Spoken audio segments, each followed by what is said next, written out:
Slowly. Oo.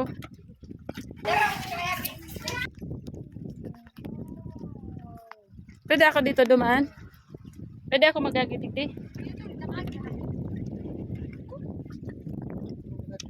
Di na di, taba ko madilnas ka. Si mami na. Di na, ako na. O duman ako sa ibong.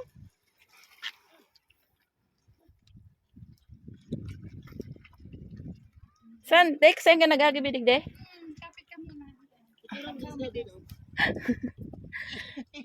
One, two, three. Hirap. Uy!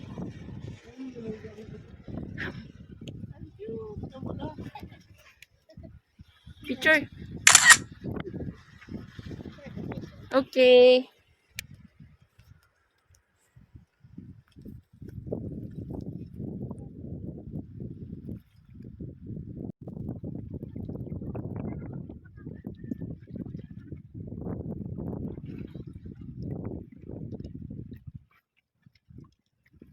Masakit sa paa, guys. Nakayapak lang ako.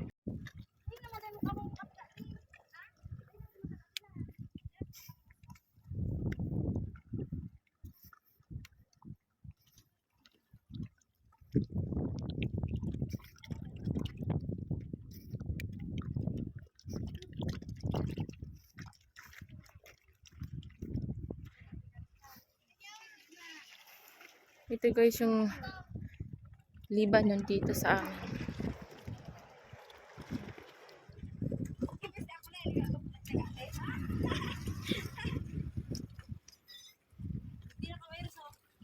Di man yan. Hali na kami di. Ano pigkukuanin da dyan, be? Ay, tarkog. Nagkukuasindang tarkog. Arog pa lang kaya yan pagkuha. Ito guys ang Libanon.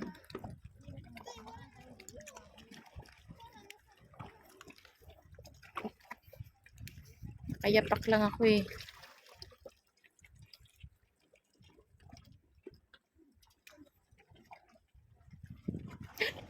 Guys.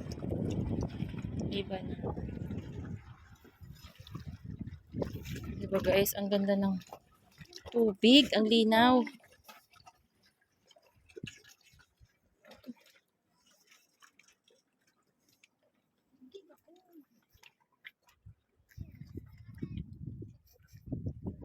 Ay ko.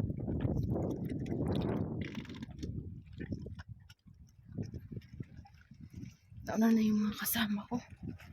Yan sila. Naka-live ka pa? Ha?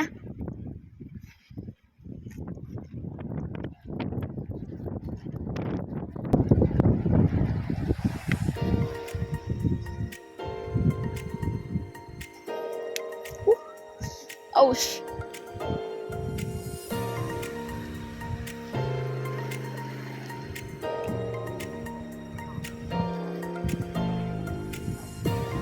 namimingwit guys. Oh.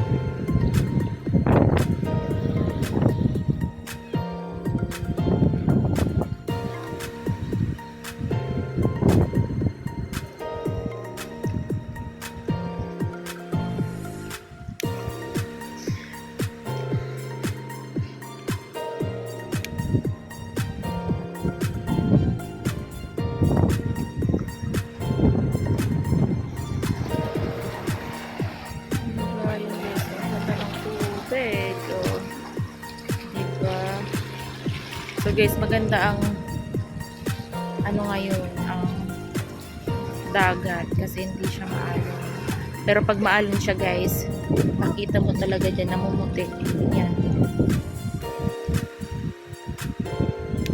Itong part dito sa amin Pacific Ocean na kasi ito eh. Lapit na tayo sa cave.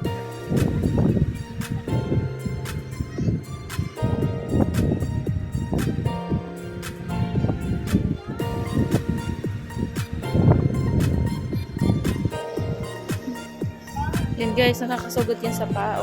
Tawag, matalim yan. Yan, tawag na sisi.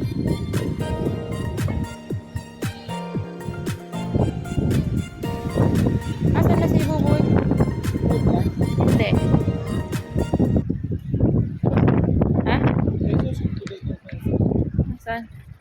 Mabalik ka duman? Mabalik siya duman kay Papa. Makuha kang ikot yung lambat.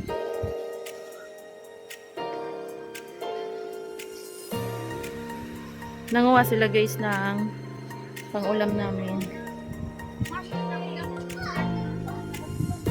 Ah! 1, 2, 3.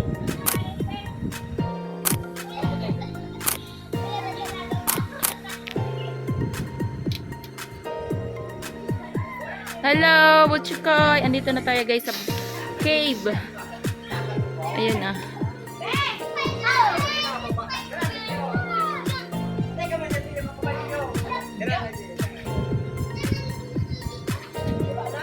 Saan ako dadaan?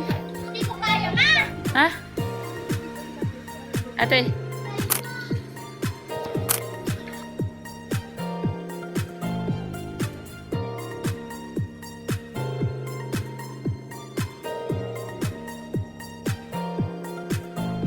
Kuya.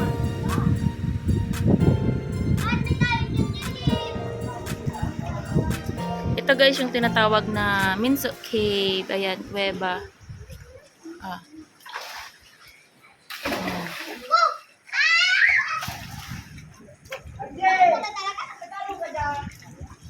Ito si Algio. Maulog ka dyan, buboy. Yes, ma! Hmm. Hindi ko pa kaya. Nakarating na nga kami dito sa kuweba. Ito na nga ang inabutan namin. Mukhang nagiinuman na ata sila dito. Mukhang nagpapakondisyon muna sila bago sila kumain mamaya. Habang nga hinihintay namin yung iba namin kasama, kami naman dito ay nagkakwentuhan. Sila Papa kasi at yung asawa ko ay kumukuha sila ng pang-ulam. Dala-dala nga ni Papa yung lambat niya para daw makahuli sila ng pang-ulam. Habang nga kami dyan ay naghihintay, ay yung mga bata gustong-gustong maligo sa dagat. Abay, ako'y nakakita dito ng tarkog. Tarkog ang tawag dito sa amin, sa Bicol. Isa yan sa mga seafoods na sobrang favorite dito sa amin. Pag nga kami ay nakakakuha niyan, ay niluluto namin agad. Medyo maproseso nga lang ang paggawa niyan. Kailangan mo muna palambutin para matanggal yung shell sa ibabaw. At ang luto nga namin dyan is yung adobado, yung inaadobo muna at nilagyan ng gata. Aroy, pagkasarap-sarap nga naman ang luto pagka ganyan. Nilabas na nga pala dito ng ate ko at ng kapatid ko yung pagkain namin. Kararating pa nga lang dyan ng papa ko at ng asawa ko. Bago nga kami umalis ng bahay, kami ay nag-prepare ng mga makakain namin. At siya na nga yung mga niluto namin sa bahay. Pansit bato at may kanin din kaming dala. At may dessert din kaming pinya, pineapple. At yung mga nahuli nga nila pa pang isda, andyan na. Yung iba naluto na, yung iba hindi pa. Andyan lang nakalagay. Dito talaga sa isla namin, kailangan mo lang maging masipag para magkaroon ka ng mga libreng pagkain. Ayan nga, yung isdang ulam namin dyan is nahuli ng papa ko at ng asawa ko. Hindi pa nga kami dyan nagsisimulang kumain kasi may hinihintay pa kami dyan. Itong si Kuya Titan mukhang manghang mga dyan sa mga isdang nahuli ng lulo at daddy niya. Gumagalaw pa kasi yung ibang isda dyan. Habang nga kami ay naghihintay, ito dumating na pala si Ate Celia. Sila yung hinihintay namin kaya hindi kami makapagsimulang kumain. Mas masarap kasi kumain pag sabay-sabay kayong kumain. Sobrang saya nga namin dyan habang kami ay kumakain ay nagkukwentuhan kami. Bibihira lang talaga kasi kami umuwi dito sa isla. Kaya nung nabigyan ng pagkakataon na magkasalo-salo kami dito, abay sobrang nakakatuwa naman talaga. Ang sarap sa pakiramdam naman talaga pagkasama mo ang iyong pamilya. Wala nang papantay na saya pag ang kasama mo ay iyong pamilya. Tuwang-tuwa nga dito si Ate Celia. Mukhang sarap na sarap sa kinakain niya. Masarap naman talaga kumain sa tabing dagat. Napaka-refreshing naman talaga pag dito ka pumunta sa mga ganitong lugar. Makakalimutan mo talaga ang mga problema mo pag nandito ka. Ang sarap nga balik-balikan ng mga oras na yan. Pati nga yung mga bata, sobrang tuwang-tuwa. Kasi dito lang talaga nila na-experience ang pagpaligo sa dagat ng matagal. Halos 3 beses nga sa isang araw kung sila'y maligo sa dagat. Pagkagising nga nila sa umaga, abay nandyan na agad sa dagat. Abay kahit tanghali na, andyan pa rin sa dagat. Kahit pagkagabi nga, gusto pa rin maligo sa dagat. Halos nga ayaw na nila umalis sa dagat. Nagiinuman pala sila dito sa tabi. Ang akala ko sila'y tapos na. Abay, hindi pa pala. Mukhang ang sarap na sarap sa iniinom nila. Abay, ayaw pa paawat. Mabuti na lang itong si Papa kumain na. Napakasarap naman talaga kumain dito. Makakaramdam ka talaga ng gutom pag nandito ka. Kasi yung mga pagkain, halos lahat fresh. At saka kabilad nga namin dito sa dagat, tingnan nyo naman yung mga balat namin. Maitim na ngang dati, mas lalo pang umitim. Tingnan nyo naman yung mga bata ayaw papaawat. Mukhang wala talaga silang balak umahon dyan sa dagat. Medyo tumataas na nga dyan yung dagat. Nasa na? Hanapin mo.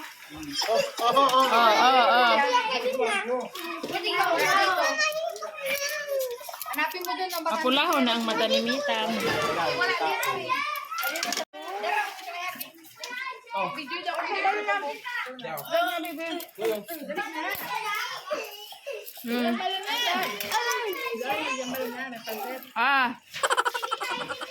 Di, ang abo ni Mitang. Binte. Binte. Pwede itong baso. Tata. Abo na kayo luto na. Sige, abo. Silbon? Dapat nila, Papa. Password 7. Apat na 7. Pa.